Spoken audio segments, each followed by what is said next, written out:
Okay, hi everyone. So we are here to talk about practical tips to fill your therapy practice. Since I started my private practice in 2017, I just really wanted to start it out right. So I've taken several marketing courses and felt really passionate about being able to reach people because I knew I had something valuable to offer with TEAM-CBT and the awesome tools that we have. And in my learning journey through marketing, I've taken the business school boot camp. I also really love Katie Keats May. If you want to Google her, she's at becomeagroupguru.com. So she talks about filling your therapy groups. Because at the time I also did therapy groups for postpartum women.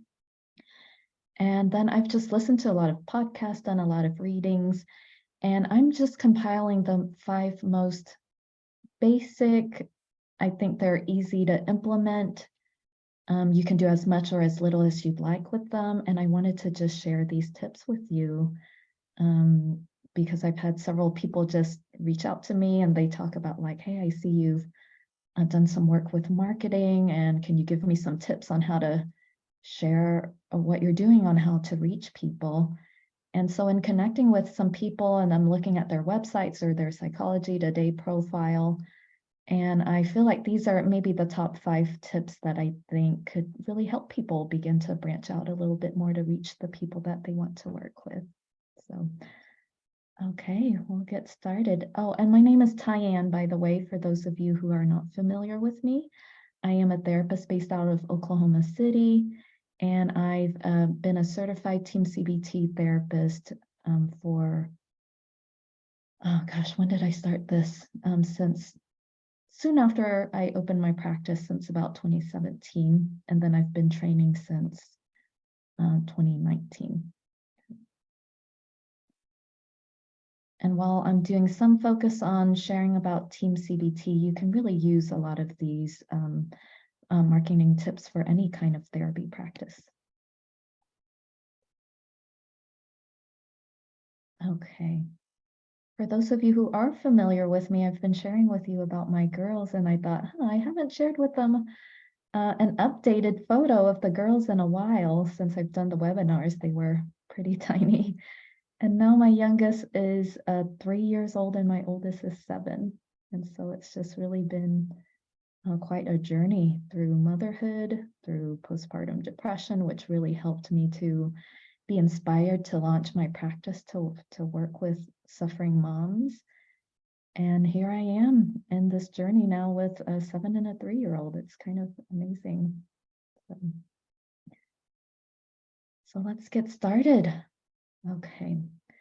The first thing that I found to be really helpful is to create a Google business listing. It's free. It's how you can improve your SEO. I'm hoping by now that most people have a website or at least a Psychology Today profile. But I would highly encourage a website. And your Google business listing is one of the things that can boost your SEO, which is your search engine optimization, which is how people find you. So anytime now, most people are looking for a therapist, they're going to Google, right? Just think of for yourself, whatever service you're looking for, a new OBGYN or a new doctor or a nutritionist, most people are going to turn to Google. And if you have a Google business listing, they're more likely able to find you. So I'll just share with you what mine looks like.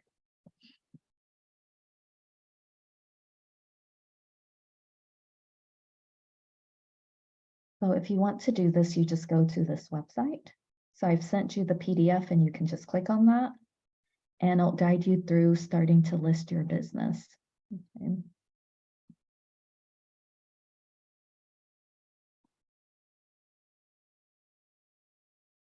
And I think most people are familiar with what a Google business listing looks like, but I just want to share with you here. So this is what mine looks like. So if they were to search for me or to search for like an OCD therapist, Oklahoma, you'll be able to see my listing show up like at the top here. Right? And then once they click on it, they can see your business here and learn a little bit more about you. And just having a listing isn't enough, because just think for yourself, when you search for a service, let's say you're searching for a restaurant, you're searching for a doctor, what is it that you look for when you're searching for this service here? A lot of times we want what they call social proof, which is looking through reviews. And so when you see, let's say, a doctor or a restaurant who has 0 reviews versus one who has a few, like 5-star reviews, which one are you more likely to connect with or to be interested in? So this is like one of the easiest tips that's going to give you some social proof here. We cannot ethically ask clients to give us reviews, but you can see, like, I kind of cheated and I have several 5-star reviews here. We can ethically ask colleagues to review us. So if you have therapist friends who just really know you and value your work or know your dedication to this work, how hard you've worked to learn this process, if you have therapist friends who know you get some good outcomes with people, reach out to them and just ask, hey, are you open to providing me a 5-star review, an honest review of just what you think about me and my services, right?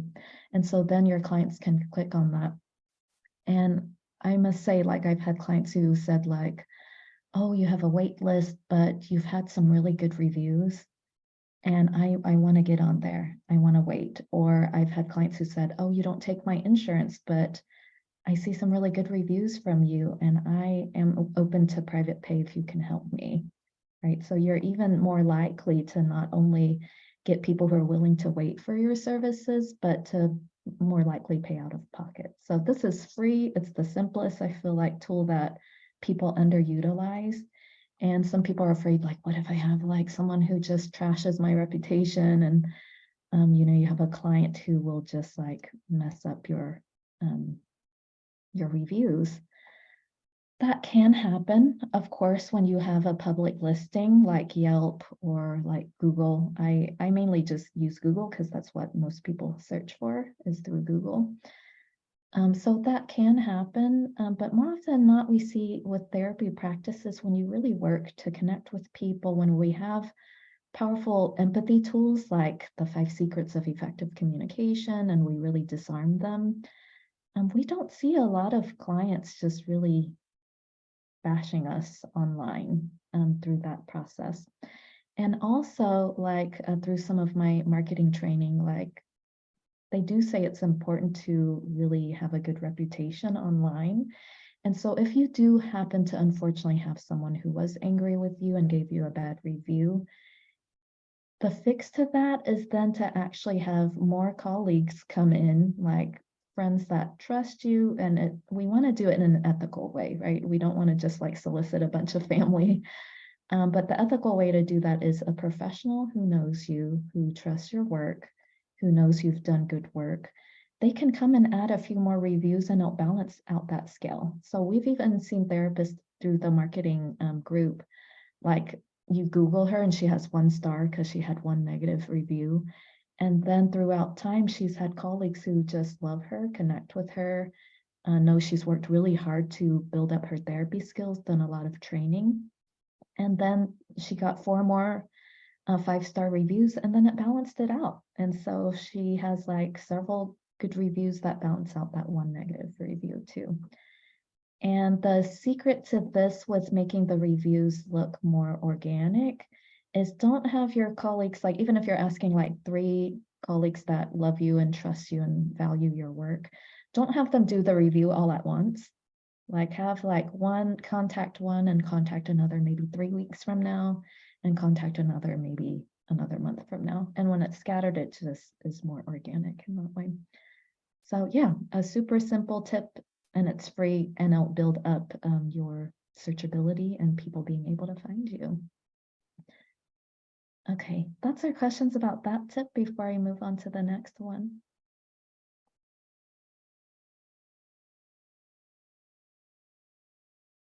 Okay, great. It's like People are connecting with that. Oh, I'm just seeing the chat now. Oh, thank you for the sweet comments about my girls. Yeah, it's a lot. Some days you want to uppercut them, and many other days they're just the best. Right. Helder's asking, I'm curious how helpful it is for getting telehealth clients that don't live nearby. Okay, that's a good question. So I am completely telehealth.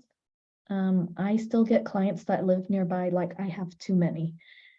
So all of my clients are still in Oklahoma. My license restricts me to Oklahoma. And so they're completely telehealth, but they still find me from all over Oklahoma. And right now I'm actually just having to turn away a lot of people because my wait list is already, some have already been waiting for 2 months. And so if you are completely online, you still want a physical address. And you can do that by getting a mailbox that's a physical address that gives you a physical address in your state or wherever you're at in your country. And I don't know where, I think you're from Brazil, right, Helder?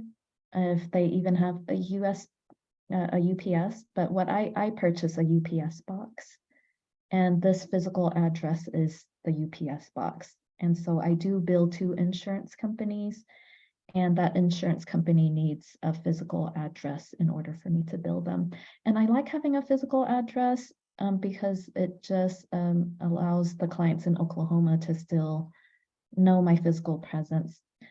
And a PO box is not a physical address.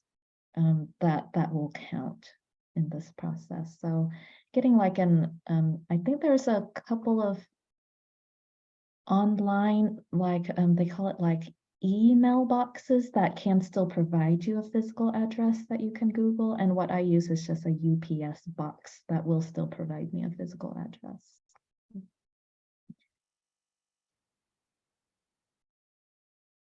All right, so tip number 2 is whatever you're wanting to post, like let's say you're wanting to post something on Facebook, you're wanting to write a blog, you really want to not waste your time with just writing random things that people won't find. And the best way to use wording that people will find is through connecting with Google Trends. And a lot of people haven't heard of this. Thank you, Helder, for sharing that resource. Helder's is sharing earthclassmail.com for those who are tuning in and can't see the chat box. Earthclassmail.com to get a physical address. Okay, and then in the PDF, you can just click on trends.google.com or just type that in. And this will prevent you from wasting your time and writing a bunch of blogs that people can't find, or you're posting things on Facebook that people can't find. And then especially your website, whether you're having someone build it for you or you can go in and edit it yourself, you want to use some words that people are really searching for. Okay. So let me share with you this process here. So this is Google Trends. And what I've done is I just go into Explore. And since I'm limited to Oklahoma, and when I started out, I just wanted to see like, what are people searching for when they're looking up a therapist or, things in Oklahoma about depression or anxiety. And so you can, I'll share with you about languaging with niching, so you can narrow it down a little bit more. But you can first limit it to your state to see what people that you're trying to reach are looking for. And let's say you're wanting to work with clients with depression, anxiety, trauma. You can really see what words people are looking for, right? And so in even deciding what you want to work with, more people in my state or my city are looking up anxiety than they are depression, and they're less likely to use the word trauma, right? And so maybe typing in some more things that has the word depression in there. And when you scroll down, you'll see like depression's blue, anxiety's red, trauma's yellow. you can really see what people are searching for. Don't do the rising. You want to change it to the top searches. So just change rising to top. And obviously the Great Depression doesn't relate to what you're trying to connect with. But then you'll see that clients are searching, what is depression? And so if you're writing a blog, make that your title. What is depression? If you're writing a Facebook post, make that at the top of the post. What is depression? And then you can share a few symptoms with them. This is what people are searching for and wanting to know more of. Looks like a lot of people are interested in the Great Depression. And then you could see a little bit more, like the next one is depression symptoms. And so you can type in, these are the depression symptoms or depression symptoms to look for. And then if you're interested in working with postpartum women, write a blog about postpartum depression or have that on your website. Okay? And so even on like your homepage, if you're wanting to work with people with depression, type in something on like, what is depression? These are the main symptoms to look for, and write in a few bullets for them to just know. And then you could see a little bit more with anxiety. Again, you just want to change rising to top. And people are also mostly searching for what is anxiety. And so write something about that, write in something about anxiety symptoms. So in your homepage, you could even type in like, you may find yourself struggling with these anxiety symptoms. What is anxiety? And then you can list out a few things that they can connect with. And you could do a blog about anxiety medication. Let's see what's trending on trauma. And because I'm looking for in my city, I think it's a little bit more limiting. But then you could change it to like your whole state. If you're telehealth and you want to reach your whole state, you can do that. So I'm just wanting to search for my whole state, and it'll probably show up a few other options here. And so let's see. So childhood trauma, trauma bonding, I'm not quite sure what that is. But when I searched it the other day, like people were looking for like complex trauma, you can put something about that, but it looks like childhood trauma. So you could type in something like, you may have experienced childhood trauma that's still impacting you today.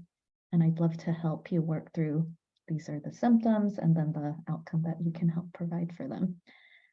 So that is how you can improve your SEO, by looking up Google Trends and what people are actually searching, especially some of those top ones. Let's see, for anxiety, like what is anxiety, anxiety symptoms, those are the words people are actually searching. They're more likely to find your website, right? And another way to improve, to see what people are searching is, let's say like anxiety therapist, Oklahoma. You can just Google that, and then you can scroll down and they'll usually highlight like what people are asking for. So you could look at like, what therapist is best for anxiety? Can I get therapy for anxiety? And then at the related searches is where you could really find what people are searching for as well. So people are typing in like therapist in Oklahoma, therapist near me. And so you may have a page like that says like, I'm a therapist in Oklahoma who helps people work through anxiety, right? And so if you could add your location somewhere in your website, like for my website, it's scattered everywhere, that I'm a therapist in Oklahoma. I help with anxiety symptoms. And I just scatter in like whatever's mostly searched. I put that in my homepage, I put that in my about page, and then it really boosts my SEO. Like if people are searching for a therapist and anxiety therapist in Oklahoma, OCD therapist in Oklahoma, they'll be able to see my Google business listing at the top. And then my homepage is not very far. It's always on the first page, because I've just scattered a lot of those wordings in my content in my website. Okay, that's our questions on Google Trends. And now I have something more experiential for you all to do.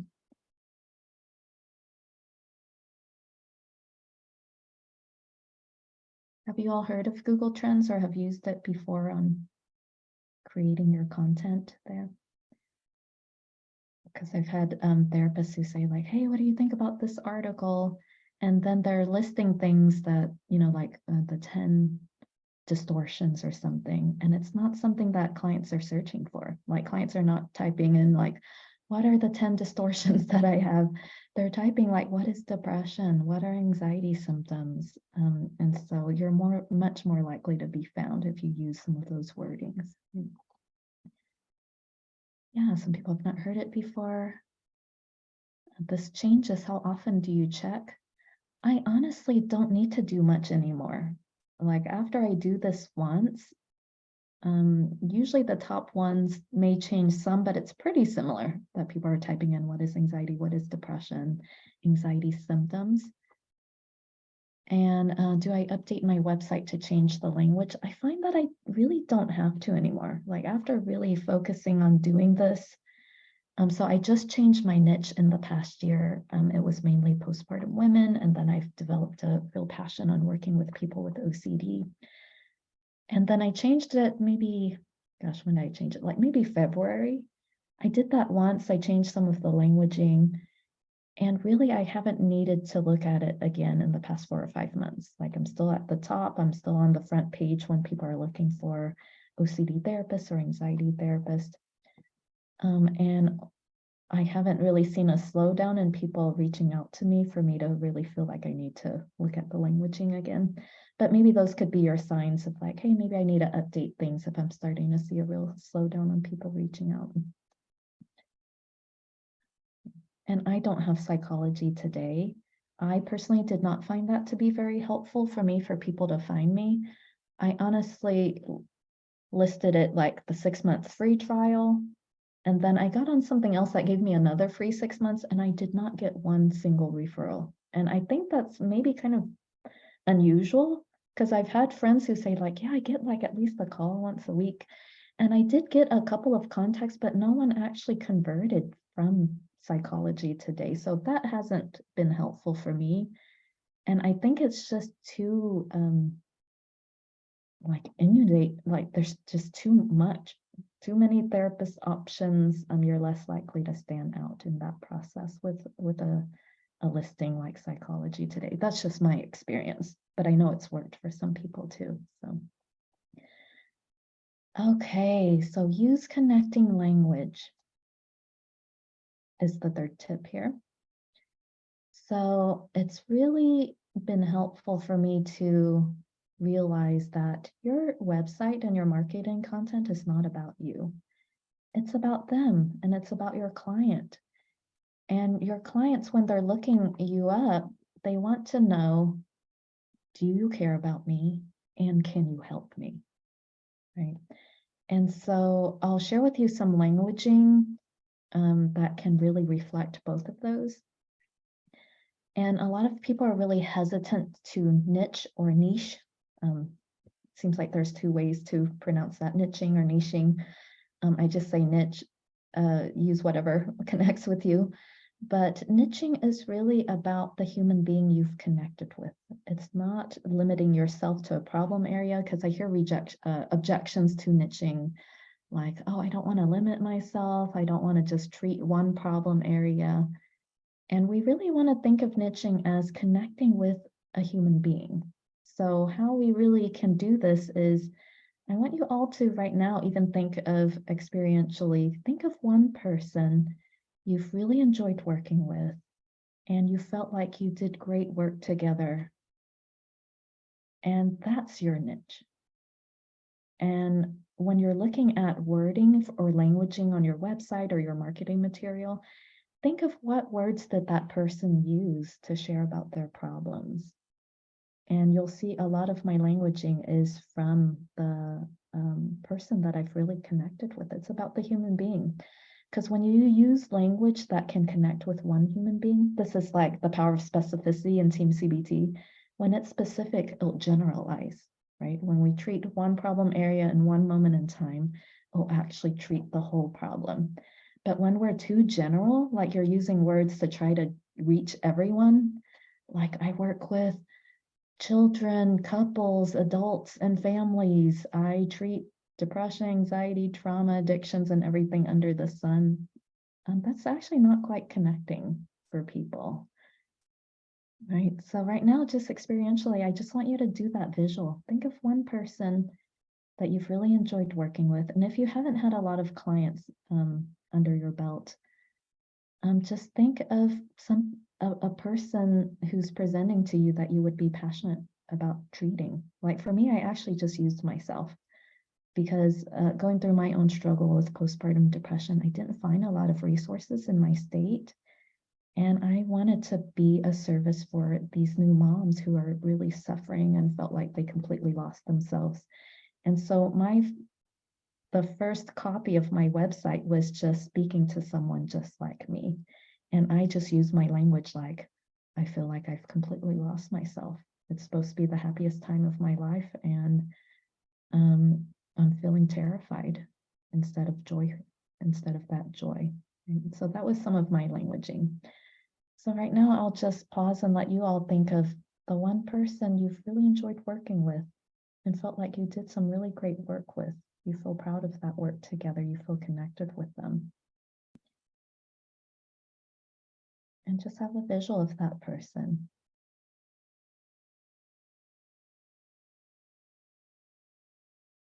The feelings we're hoping you're connecting with is just a lot of fulfillment. It feels really meaningful to work with them.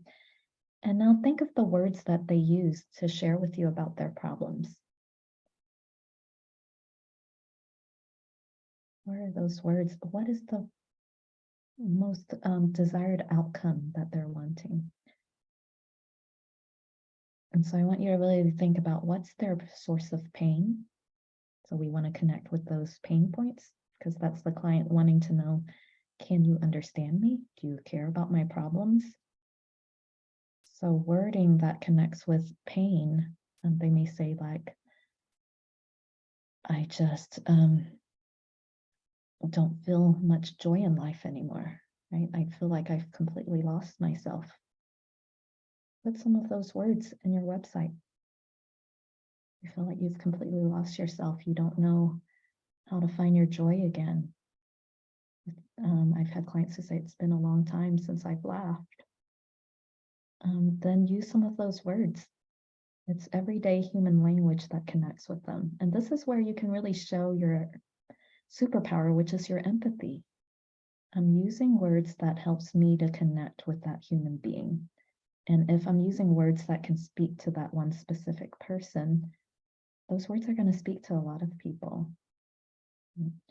And don't be afraid that nothing will limit you to only working with one type of person, because no matter what niche I've used, it's just helped me to connect with the person that needed my services.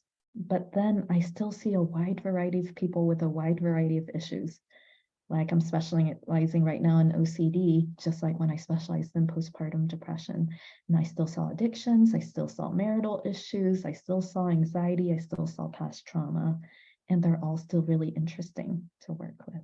Right? So this is all about just, it's not limiting yourself, it's finding language that connects to people and that talks to people. So then they could really see your ability to empathize. So what words did they use to share their pain? And then what's the outcome that they really wanted? So we want to scatter in pain points and pain wording, and that's your empathy for them. And also instilling hope by using languaging of what did they want? So I've had clients who just said, I just want more peace. I just want to be more present with my family instead of being stuck in my head. So I've used some of that languaging as well. Right? So use their pain points and use their desired outcome wording. And that will allow them to see like, this is a therapist who can empathize with me and understands my pain. And your website or your Facebook post or whatever you're putting out there can also instill hope that, oh, and I have found the tools that can really help you find more peace again, connect with your family, be more present with your loved ones. And again, the power of specificity, words that connect with one person will connect to many. When you're trying to connect with too many people, you're not going to speak to anybody. Most of the therapists who have reached out to me to just get some feedback on their website or their Psychology Today page, I see that it's just trying to speak to everybody. And then if I was a person trying to search for the services, it doesn't feel as connecting, right? So let me give you an example. This is some of the errors I see sometimes. And tell me, between these two therapists, which one you want to reach out to. Okay. Okay, so I will read these and then I'll pause for a Q&A again. This is a sample about me page that I see a lot. I see it on Psychology Today. It's like in the third person, it's all about their credentials. And just think of how you feel towards this therapist when you read about them. So Tyann, my credentials, where I received my master's. I'm already feeling bored. I can't even like finish reading this out to you. I think we're having trouble seeing the screen you're showing us, Tyann. Oh, you're not seeing my screen. Okay, We give me still one. see the Google listings. Thank you. Thank you, Don. I appreciate that. I forgot to go back. Okay. Oh, so you didn't see any of this. Okay, well, you can read that later. Okay, so this is so I just want you to think about if you were the client and you're searching for a therapist and this is like their homepage or their About Me page. Just how you feel, right? It's in the third person. It's sharing about like Tyann, my credentials. This is where I got my master's. I was saying it's hard for me to even finish reading this. I start to feel a little bit bored. This is my 15 years of experience. I work with everyone, adults, couples, families, children, adolescents. And I treat all issues from under the sun, like depression, anxiety, addiction, perfectionism. I'll help you with your OCD, your trauma. And then I use all of these evidence-based approaches like ACT and TEAM-CBT and IFS and ERP. And just think as the client what you're feeling as you're reading all of that. And then this one is one where I've really used a client that I've envisioned in some of their words. And so it's first person. I'm greeting them like, hi, my name is Tyann. And I want to bring some passion and self-disclosure into this as well, right? Like I'm passionate about helping people heal from OCD and anxiety. And I started my practice after overcoming my own struggles with postpartum depression and anxiety. And in working with postpartum women, I found that in addition to postpartum depression, so many struggled with postpartum OCD. And this is some of the languaging that I'm adding in here. In my search to find the best treatments, because I want to instill hope that I have tools to help them, right? To help these women heal. I've developed this special passion for working with people with OCD. So I'm using like mental and physical exhaustion. That's the wording that a lot of my clients have used. If you're suffering with OCD, I'd love to help you heal from the mental and physical exhaustion. I've had clients who said tormenting. They say it's tormenting. I feel tortured in this state. So I use that word. And then I'm using what's the positive outcomes they want. They say, I just want to feel more inner peace. I want to be more connected with my loved ones, with life. I haven't felt joy in a long time, so I'm adding in a lot of those words. So I'd love to help you feel more of that inner peace again, joy and connection with life. I'd probably add with loved ones in there too. So instead of being ruled by OCD and fear, that's another languaging that I've pulled from them. I feel like OCD is ruling my life. And they say, I want to regain freedom. And after they get better, they say, I feel so free. I feel so much more free than I have in a long time. So I'm just using that word that I want to see you and be able to help you regain a sense of freedom in your life. So you can get what you want with your time. So you can do what you want with your time in your life. Because I've had a lot of clients who said, I've wasted so much time doing compulsions. I'm lost in my head 3 hours, then I do compulsions for 8 hours. And so I'm just adding that language as well. I want to help you regain a sense of freedom so you can do what you want with your time and your life instead of being ruled by OCD and fear. Okay, how do you feel about both of those? I didn't share about my credentials, where I went to school, because I think a lot of times that comes from a part of us that wants to appear competent. But clients see you as competent when you can connect with them, when you can use language that shows empathy, when you can use language that instills hope. And I do share that I've worked to find treatments to help them, right?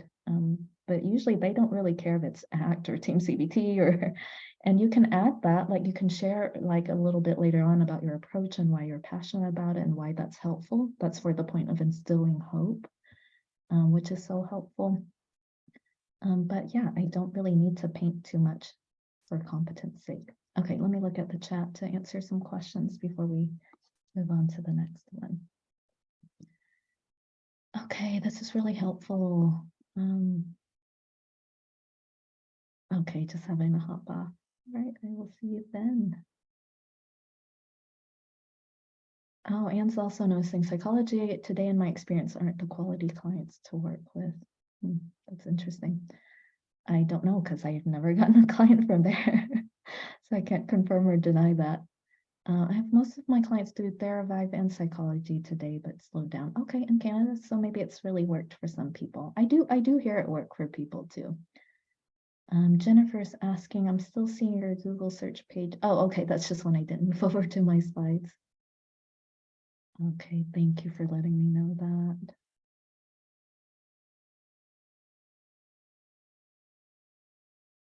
Okay, Rich is asking, any thoughts on disclosing how you approach the client relationship?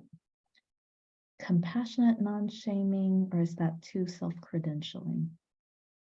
How you approach the client relationship. Let me think about that. Yeah, because we do see some people say, like, I approach clients, I use an approach that's client-centered or compassion-based, non-shaming. You know, when it comes to OCD, for example, I worry that the clinician's going to be Dr. Suck It Up. Can you repeat that last piece? Sure. You know, in OCD, for example, a lot of clinicians, you know, are agents of confrontational change. You know, Dr. Suck It Up.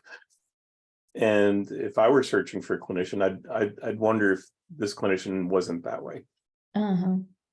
Yeah, because the client's wanting to know, can you understand my pain? And you don't tell Right, them to exactly. suck it up and face it and do exposure or something like that. Exactly. I again would connect with clients' language because I wonder if they would actually look for like, you know, I approach you in a way that's compassionate and non-shaming. I don't think that hurts. I think that's creates like a sense of openness in how you care. And you can also additionally show how you care through just like you show that you're non-shaming with the language that you use, right? You show that you're compassionate by connecting with their pain points. So without even having to spell it out, they can sense that compassion from you when you say like, I'm passionate about helping people heal from their suffering with OCD, when you feel so trapped in your head. And you could even give them the outcome of like many of my clients after treatment find that they no longer feel ashamed of their struggles and they feel empowered, or, you know, whatever language that they've used, that shows that you're compassionate and non-shaming already without you having to spell it out. So I find like just using language that they specifically would use and the words they would use connects with them even more and shows your stance of compassion and non-shaming, because they don't really search for like, and this is not with the languaging that you're using. I don't think that hurts. But you know, like sometimes I'll see like I'm a therapist who do like client-centered therapy and like things like that. Like clients don't really even know what that means. Like what is client-centered therapy or strengths-based and things like that. It's better to just use their words on what they're searching for. So really mainly their pain points, their sufferings, so you could show your empathy power and your compassion. That alone shows that you're not shaming when you can connect with their pain points. And then the positive outcomes that you can provide also just instills a lot of connection and hope, shows your compassion for their suffering, and just shows that non-shaming stance there. I'm wondering if that answers your question. Okay, Michelle's saying it feels much more human than robotic. So I'm thinking that's comparing the two, right? when it's like third person in your credentials, it does feel kind of robotic, doesn't it? It feels kind of dry. And then when it's first person and it's just using everyday human language, that's really what they're wanting to connect with, is another human being who understands their struggles.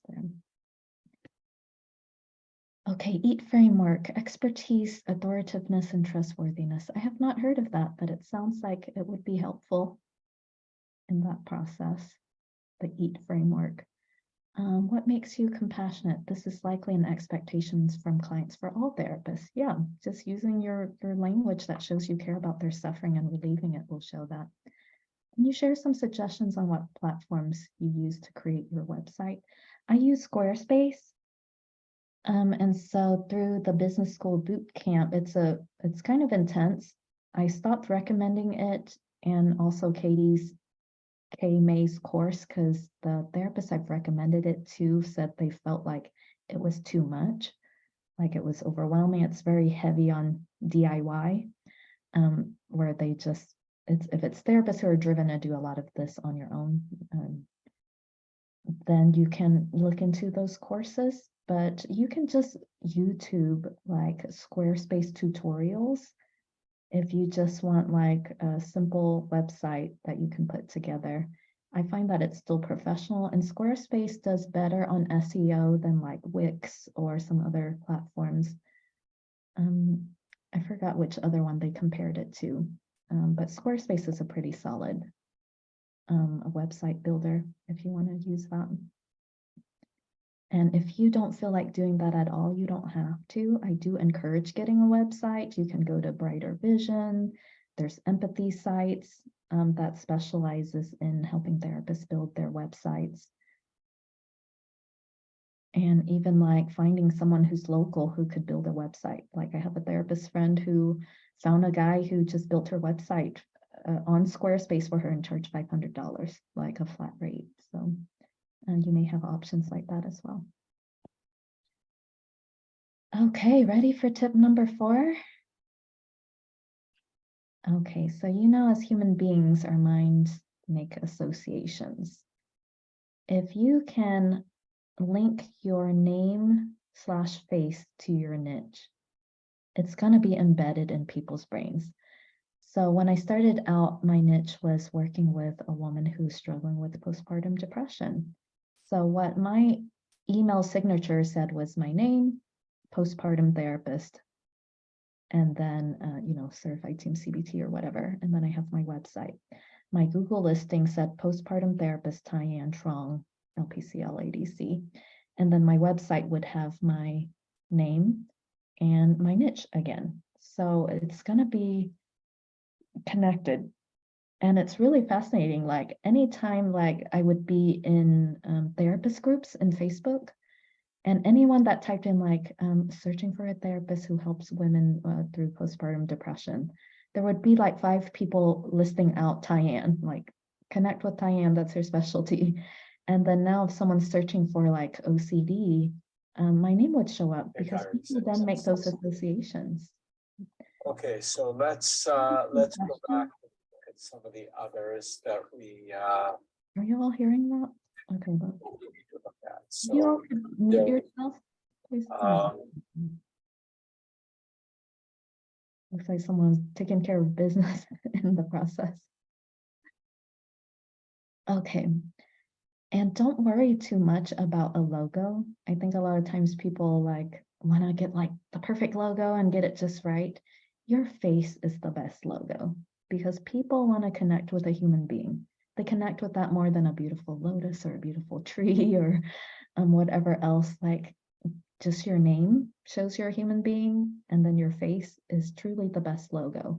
And when they get on your website, what I've through some of the readings and the courses, they say your clients connect less with like a beautiful landscape that covers the whole screen. They actually really don't need that. The first thing that they want to see that will immediately connect with them to you, is your face. And then they'll see languaging that connects with their pain, and then you instill hope that you can help them. They're already hooked in and more likely to connect with you. So anywhere that you can link your name to your email signature, that's so easy to change. Your business listing, don't just put your name. If you want to work with teens, like if the person that you saw that you really connected with is a teen, list your name as Helder. Sorry, I don't want to butcher your last name. Ribeiro. Ribeiro, yeah, that's Ribeiro. great. Helder Ribeiro, teen therapist. And then that's here too. This is your name and then teen therapist, right? Or whatever you're doing coaching, teen coach or anxiety coach for teens, right? If that becomes like the area that you're really passionate about working with, then do that. And then they'll make those associations. And anyone who's wanting a referral for a teen that's struggling with anxiety, they're going to think of you. And so you'll be amazed that those associations, even just on your email signature, your business page, anything that you can link it, like my Facebook page has that, my LinkedIn page has, well, it used to have it. Now I do like Tyann TEAM-CBT trainer, because now they see me and they think TEAM-CBT. So that's my association for my niche with therapist professionals. But for clients, they will really link me with OCD and anxiety. Thoughts or questions on that?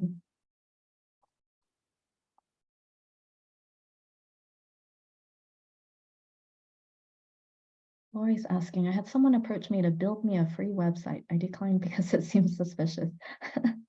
That's probably a really smart decline, Lori. Anyone who wants to give you anything for free, I would be wary about. But yeah, I think Squarespace is actually pretty straightforward if you look at some tutorials, and if it's really too frustrating and you just don't want to deal with it at all, then connect with someone who can help you build that. I've seen it range from from $500 to $6,000, and a wide variety of quality in that process. So Brighter Vision, I think it's like $59 a month. For me, I would personally just rather pay for something one time and not have to pay something monthly for the rest of my career. And Empathy Sites, I think, is like $70 a month, but some people feel like that's worth it to not have to deal with the headache of building their website. My personal preference has been to create my own. I really like just having the ability to change the content whenever I want. And overall, it's once you go through the learning curve, it feels pretty simple. But initially, it is a lot of learning through tutorials and all of that.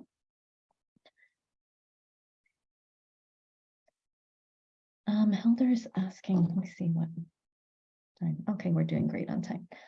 What went into the decision to change my niche, and how did the transition go? So it was like my baby where I suffered from postpartum depression like turned 7. And so I'm like 7 years removed from my struggle there. And then I started to just internally feel like the light kind of dwindled in my passion towards treating postpartum depression. And then I just found like this great interest and enthusiasm in learning more about OCD and treating it. I find OCD to be really fascinating in that it has like addiction components with compulsions, but it has trauma components for a lot of people. There's anxiety pieces, there's depression pieces. It really impacts relationships. And I love all of that. So I just find it to be really interesting. And that was when I decided like, I just want to make the switch. And I did that in February just because I internally felt a lot more enthusiastic towards it. And the transition has been pretty seamless. On my website, I still have the niche of postpartum depression and anxiety, since that's always been my association from the beginning, but my top niche is still OCD, and then the second one is postpartum depression and anxiety. So it still links with anxiety, and I still see some of them, but I'm seeing a lot more now, like postpartum OCD or just people suffering from OCD in general too. And the transition, yeah, pretty seamless. I was wondering as well as to how it would go, but like no one really questioned it. And then like I'm seeing referrals just then connect with my new niche and less so with postpartum women. So, yeah, it's interesting. Okay, let's see the last one here.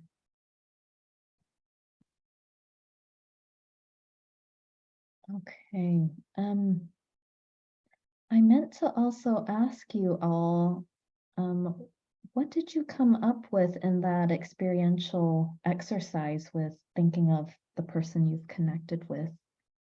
I'd just love to hear some of the things that came up for you and some of the languaging. And you can type it out or you can just also unmute. So we could really see and connect with wording that people would also like to use or connect with. And then I just have one more tip left.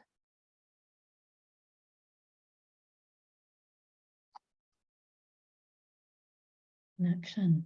Oh, I like this. I'm tired of not wanting to leave the house, dreading being with friends and family. I just want to be myself again. Oh, I love that, Jessica.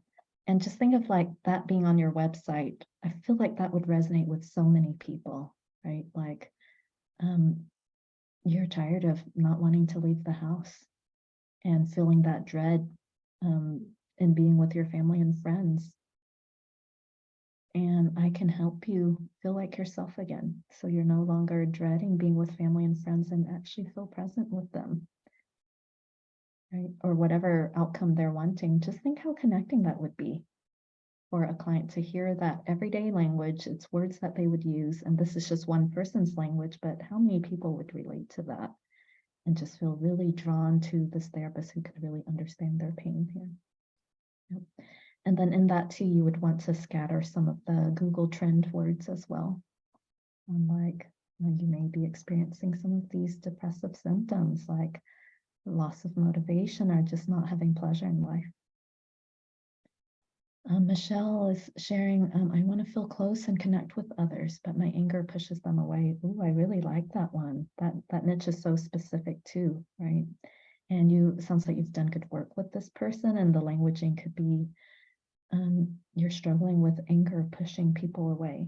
And it's the last thing you'd want to do because you'd actually would really love to be closer and to connect.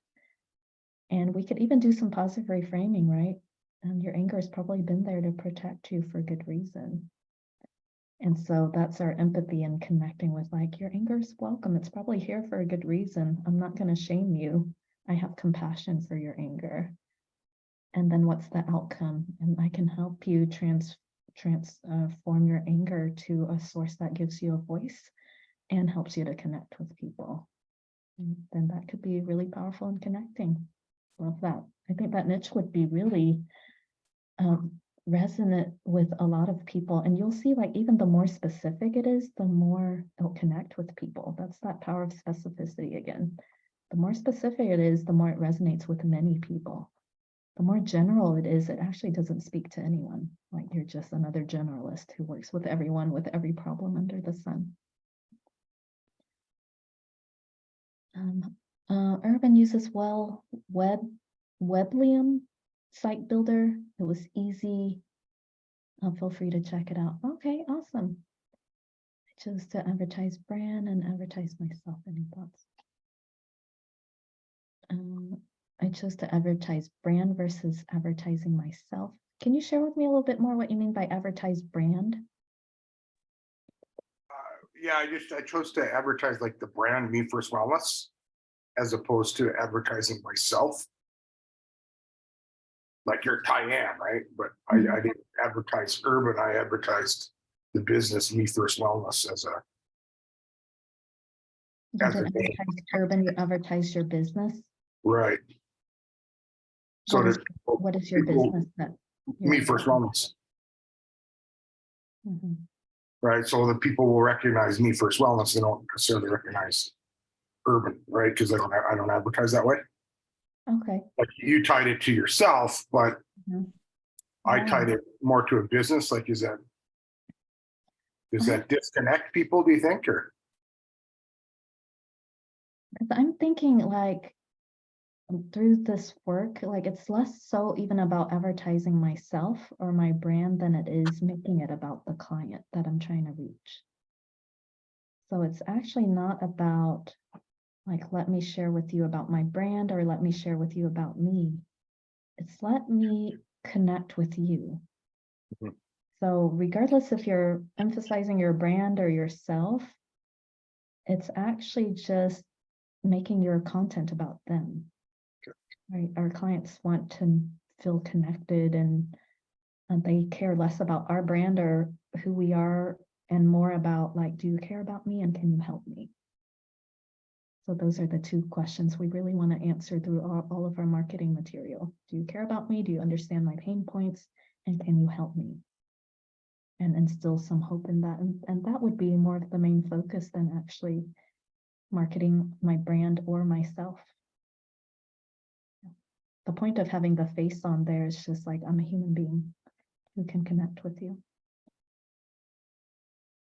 Does that answer your question, Ruben? Yeah, it does. No, absolutely. That makes it clear. Yeah, thank you. Great. Okay, Simple Practice offers a free therapist webpage on some of their plans. Okay, that's nice. I haven't tried it. Set up WordPress. Yeah, WordPress is another good option with a good SEO. I just hear it's a little bit more complicated to work with.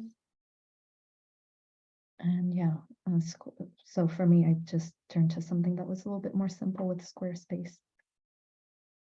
Yeah, you had to get help with WordPress. Yeah, it's another good option. Like Squarespace and WordPress are probably the top two that through marketing courses or things that I've read that people recommend that has good SEO for people. Wix usually doesn't have good SEO, and there was another one with a W, I can't remember, that it's hard for people to find or to search for. Okay, I think this one is also really important, is to really tune in with yourself to see what are you enthusiastic about doing. Because if you're just following the trend like, oh, I gotta get on TikTok because everyone's doing TikTok and you hate it and it feels stupid to you, that will probably show and that will probably impact your marketing, your content, the energy that you're putting out there. And so really connect first with what are you enthusiastic about? What do you feel drawn to doing? Do you like to write and that really connects with you? Then maybe blogging is a good option, right? Or just writing a post here and there. Do you like to share stories on video? Do you like to share tips? And that feels really fun and engaging for you. Do you enjoy posting helpful information for people? Because those are those little free snippets that will help people to begin to build trust with you. A lot of times people need to see your content at least 5 to 10 times before they start to get familiar with you, where they see your name, they see your face, they see a post. So it's important that you don't do nothing, because if you do nothing, it's not going to allow people to find you or connect with you. But when you do something, don't feel like you have to do everything. You don't need to post on LinkedIn and Pinterest and TikTok and social media. If you hate social media, don't do it. Right? If you dread it, that energy will show. But if it's something you really enjoy, like maybe you enjoy connecting with people in person, then you can set up a talk at church, or you can set up some in-person meetings with people to share about your passion, or you're sharing about what you do, how you help connect with people's pain points and the positive outcomes that you can provide to them. But anything that you share, you want to connect with pain points and you want to provide positive outcomes. And then for you to really be internally driven on what am I enthusiastic about doing, and then start to do that. Don't be so scattered, just be somewhat consistent for that platform that you feel passionate about connecting with. And honestly, I don't even do much social media. I blogged for maybe about like the first 6 months. I probably have like 20 blogs, and I just used a lot of the wording that people search. And that has really built up my SEO. I don't even really do that anymore. Like probably for 5 years, I haven't written a blog. I did a video marketing, like I did one for the homepage. I continue to have a plan to do that, and I haven't, and it just hasn't impacted people reaching out to me. So it's doing things initially, but once you get that process out there, like once the SEO is built up, it's there. Like my web page is typically still the first that comes up if people are looking for like therapist OKC or anxiety therapy in Oklahoma or OCD, like my page will show up. So yeah, do what you feel enthusiastic about doing. Don't feel like you have to do everything to be so scattered. And it's just channeling your energy and your focus to connect with the person who needs your services. And then just focusing on that one platform that you feel passionate about doing, whether you're writing the blogs or you're just using languaging for your website, like just create some pages about you, your homepage, provide some helpful information on some Facebook posts. And you just really don't need to do too much before people start to make associations with your niche. And once you build up your SEO, it's already there for a lifetime. So yeah, that is the last tip, to just be really internally driven with your enthusiasm. Because I've even seen through some of the courses I've taken where they're like, oh, I hate social media, but I feel like we have to do that in order to reach people. And you really don't. In one of Katie's courses, one of her tips was like, you could just write a letter, like to people who hate social media, like write up 50 letters to PCPs or whoever is going to be more likely to work with your population. So when I worked with postpartum women, I found like 50 OBs in the state. And then I just sent out a letter to share about my niche. And then I just provided a free screening that they could use. And that alone got me like 2 doctors who consistently referred to me in that process, right? So out of the 50, it was just sending out a letter and a free screening. And I could share with you what that looks like.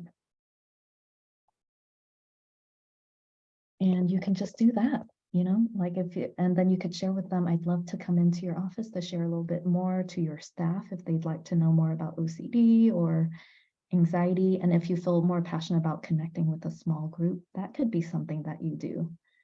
If you'd like to go to conferences to share about your treatment approach, that will connect you with a lot of therapists. It'll make associations with your face and what you're treating. And then you can get referrals through that process. So I did this like 6 years ago, and one of those 2 doctors still consistently refers to me in this process. Okay.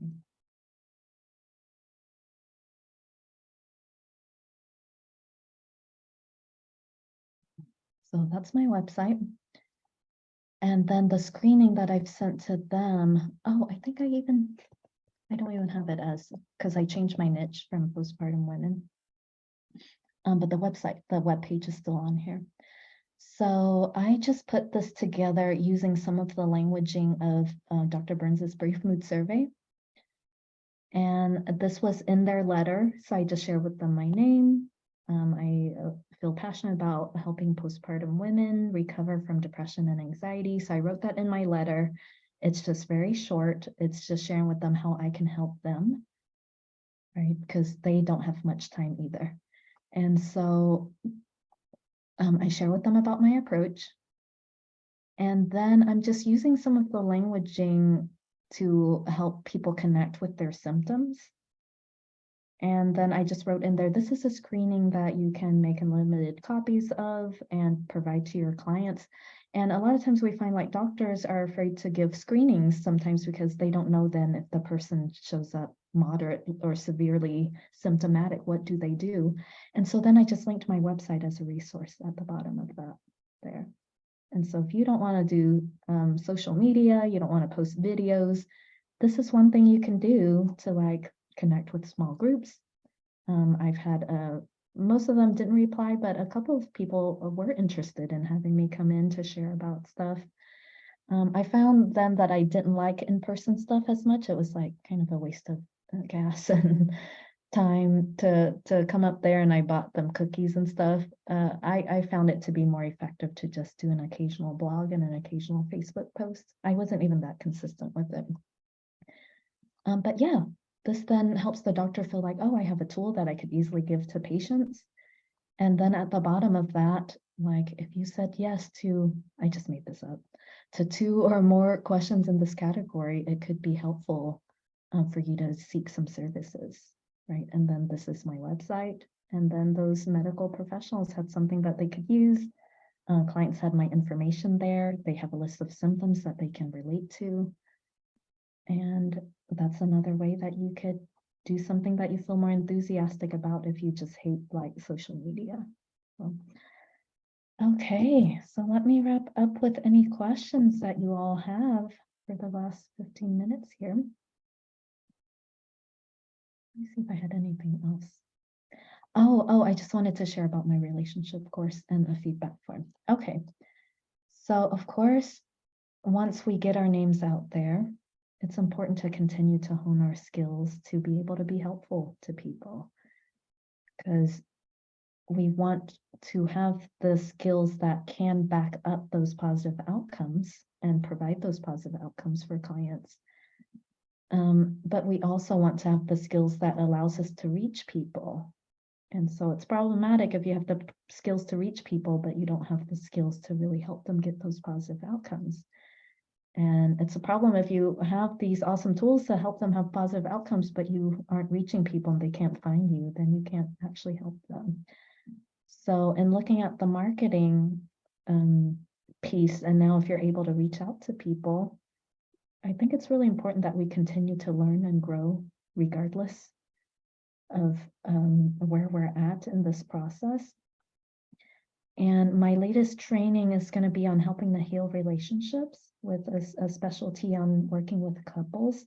But if you're only working with clients individually, I think it'll also be, every session will be really helpful in helping them improve their relationships. Regardless of the niche that you choose, relationships is going to be an important process in that person's healing journey. And the interpersonal treatment model is one of the 4 treatment models in TEAM-CBT to help people heal from depression. Because we could do the motivational work, we can do the cognitive work, and then the behavioral work. But it's also really important if all of those things are better, but relationships are still kind of crappy, it's hard for people to consistently feel better. And so in this treatment process, I've integrated not just TEAM-CBT, but things that I've learned through ACT and things that I'm learning through IFS.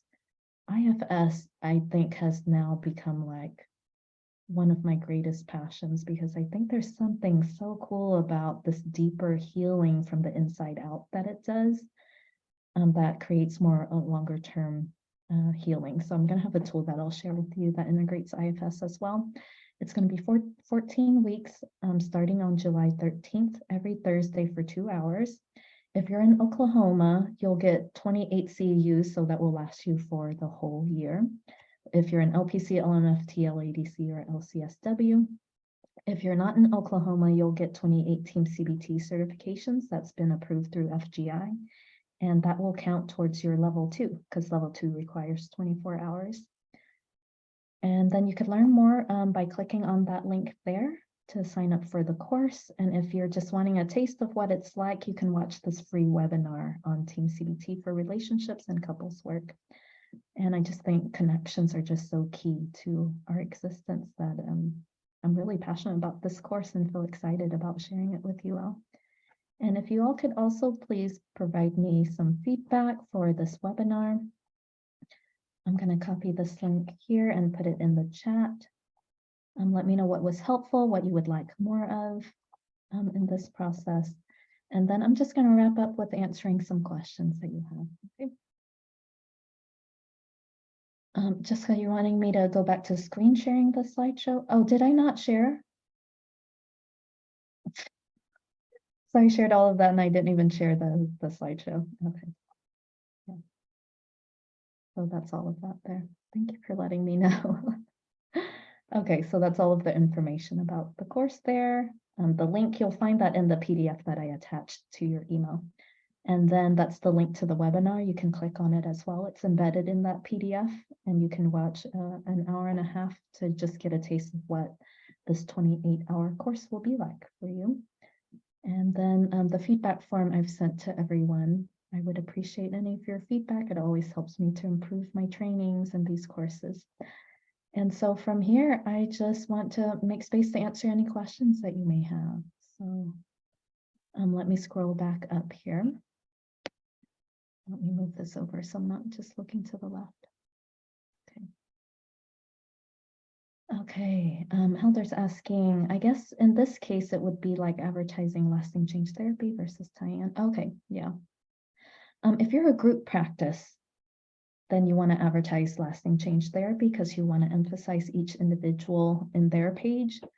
But if you're an individual practice, I would definitely just use your name, your face, and then again, your focus is on connecting with the client. It's really ultimately not about our group, our brand, or our face. It's about them.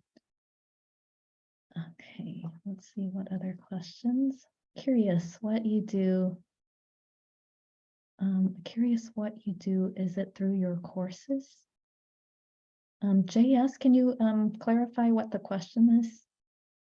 Curious what you do. Is it through your courses? I'm not quite understanding that.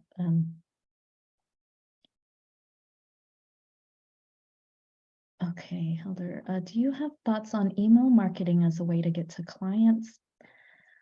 Email marketing hasn't been as successful for me with getting to clients. It's done great with connecting with therapists and training though. So like therapists seem to really like the free CEUs. They like to get the helpful bits of free information. And then that seems to connect them with being more likely to purchase the paid stuff. There are therapists who do really well with email marketing to get clients. I found that just, so I mainly have like one insurance panel. About half of my practice is private pay.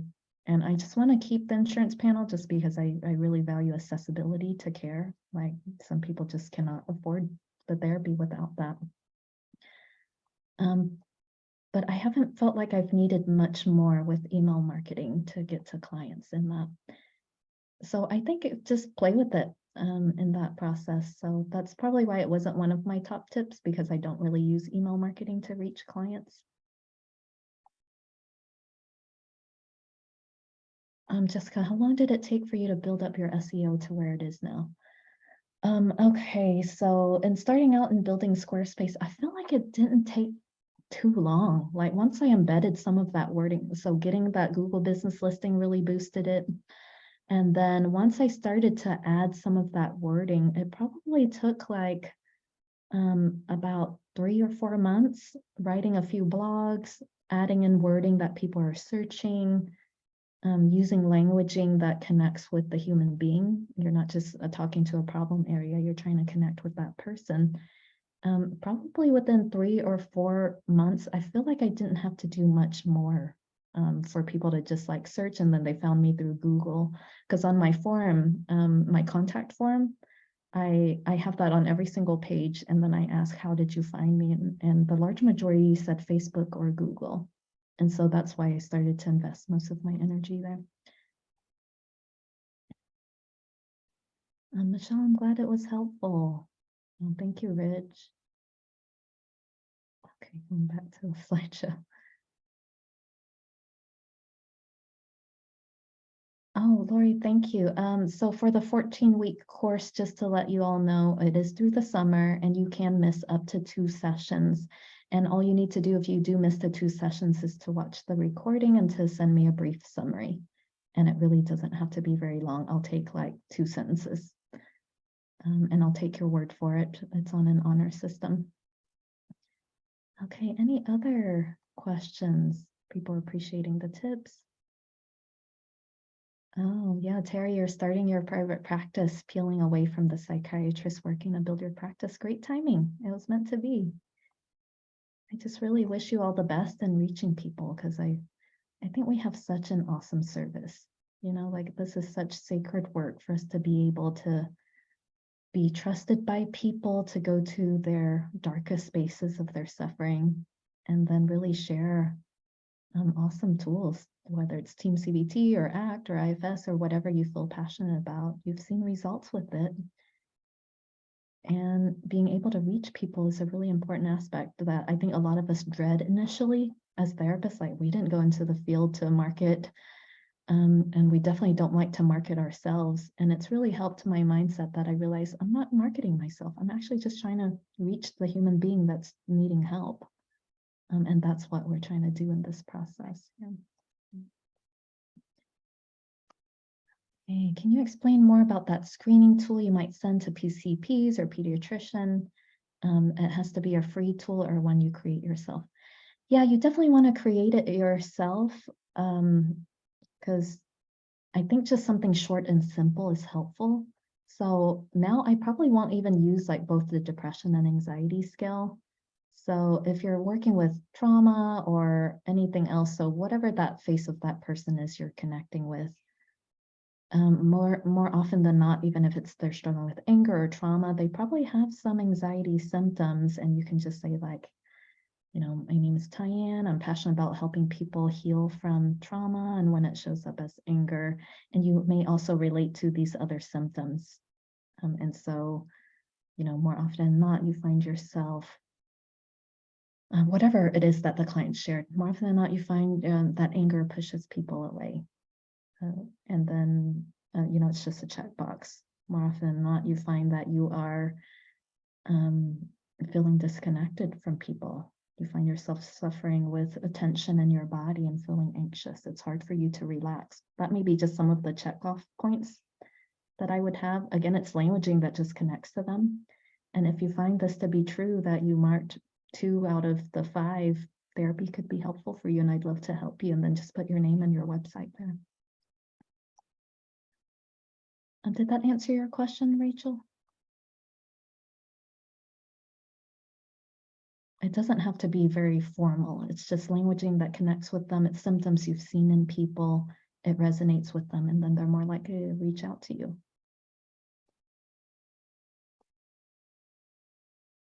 Urban, what do you do for Facebook marketing? Ads are just so complicated. I kind of gave up on that. Like Katie K. May, she's like the marketing guru for Facebook. She's paid like $50,000 to learn more about Facebook and advertisements and things. And she says she's still trying to figure it out because it keeps changing. And so I stopped using ads. I realized it was just like throwing money out, and it didn't really do as much as when I just focused on writing a few posts, and I'd share a video about like things that were helpful for people. People just resonated with that without me needing to do an advertisement that tried to reach too many people. With that said, though, it can be helpful to have you know, a minimal following. So if you're creating a Facebook page, what's been helpful with that for me is like some clients have found my Facebook page and they've added reviews on there. That's been my social proof that's been helpful. So people have read my Google reviews and then they read my Facebook page reviews. I've had like 4 clients on there who had given me good ratings on that.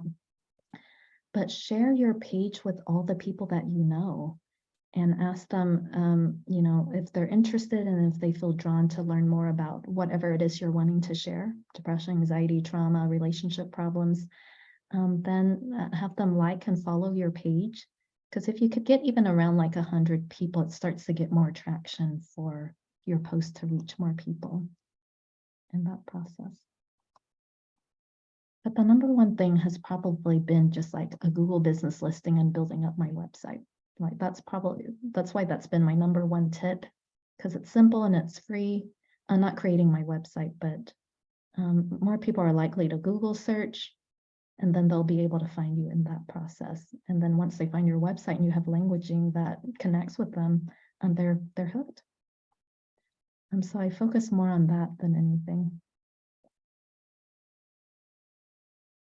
Okay, can you talk about connecting with FGI as a TEAM-CBT therapist? Are you talking about connecting with like their certification program or getting listed in their directory. Can you elaborate a little bit more on that, Lori?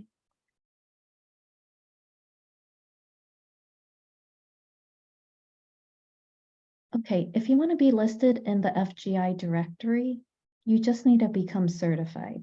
So if you've taken any of my trainings that's given you 12 hours, which I believe you have, you just need to apply for level 1 certification, and then they'll list you on their directory. If you've lapsed for over a year, they will remove you from their directory until you work towards level 2. So you're still certified for a lifetime, but if it's been over a year, they do remove you from their directory, and that's to encourage people to learn more and to get higher in certification. And so you'll get relisted once you're at level 2. Okay, and then Urban's asking, do I need any of the TEAM-CBT resources for relationships training? Can you elaborate a little bit more on what you mean by TEAM-CBT resources? Well, just like the training that you're doing, do we need any of the toolkits or? It would be helpful to have the toolkit because I will talk about the relationship satisfaction scale, but you don't have to. So this is a more basic training that anyone can take and learn from and benefit from. And I'll share with you how you could just do verbal ratings if you don't want to use the brief mood survey, where you can just ask them, how close do you feel to your partner today? How satisfied are you in your relationship? Whether it's with their mom, their partner, their child, and then we'll be able to continue to do verbal testing to see, are our tools helping them improve their closeness and their satisfaction? And so even if you don't do the formal TEAM-CBT testing, there are ways to continue to do verbal testing that will allow you to assess your effectiveness in helping them improve their bonds with. I've seen this content help children improve bonds with parents, parents to children, partners, romantic partners, friendships, a woman with her cousin, just really a lot of different bonds. Will the sessions be recorded so you can watch if you miss one? Yes, all of the sessions are going to be recorded. If you want CEUs or the TEAM-CBT certification units, you need to be present for at least 12 out of the 14. So you can miss up to 2 sessions. And then your only verification is that you let me know that you've rewatched the recording, and then you send me a little summary. And it doesn't have to be very long, like a couple of sentences, and I'll trust you on that. It's on an honor system. Okay, we got 4 minutes left. Any other questions about the marketing, reaching people, or about the relationship course?